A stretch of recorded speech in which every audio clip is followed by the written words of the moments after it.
Mwanzo ningetaka ni kwanza hiyo hali ya kupiga risasi. Hebu kwanza nikumbusha Wakenya kwamba sio nia. Si ile intention, si kwamba raia apigwe risasi. Maana hata ile kutanja kwamba kupiga mtu risasi. Hilo peke yake hata ile taswira inaleta ni kitu ya kuofisha sana. Na tukiangalia katika tunaita Police Act Cap 84 Laws of Kenya, kuna sehemu ambayo ama sehemu ina kipengele kinaitwa that is section 61 under the 6th schedule ambayo imeelekeza ofisa ya polisi namna ya kutumia ile bunduki yake. Okay. Kwa sababu ile bunduki amepewa ni chombo ya kazi, si manake tumeambiwa hicho chombo sio mandazi. Si mandazi, ni kweli. Lakini wa National Administration na security. Lakini ningetaka niseme hivi.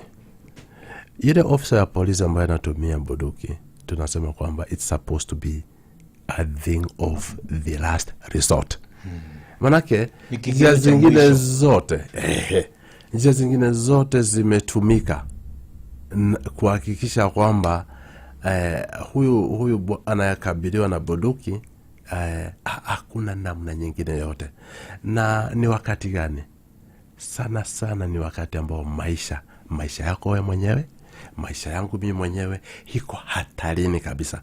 Manake yule ambaye tuseme kwamba anatumia labda anaweza kuwa hata na bunduki yeye mwenyewe, anaweza kuwa hata na kisu ama silaha yote ambayo inaweza dhuru maisha yako mwenyewe ama maisha yangu. Okay. Kutakuwa kumetumika njia zingine zozote. Na ile tuseme kutumia ile bunduki si kwamba inatumiwa imuue, hapana. Kuna sehemu za mwili ambazo ile bunduki inatakana ilenge. Okay. Tuseme kama kwa magoti namna hii, ama kwa mkono.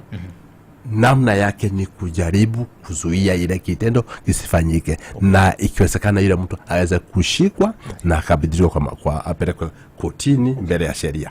Kwa hivyo si kwamba kuna namna tunasema kwamba it's not fun. Okay. That tutumia ile bunduki, lakini wakati namna zingine zote zimejaribiwa na tumekosa namna, basi ndio tukasema kwamba wacha ile bunduki itumike na itumike kwa busara. Wacha niseme kwa busara ile bunduki. Asante.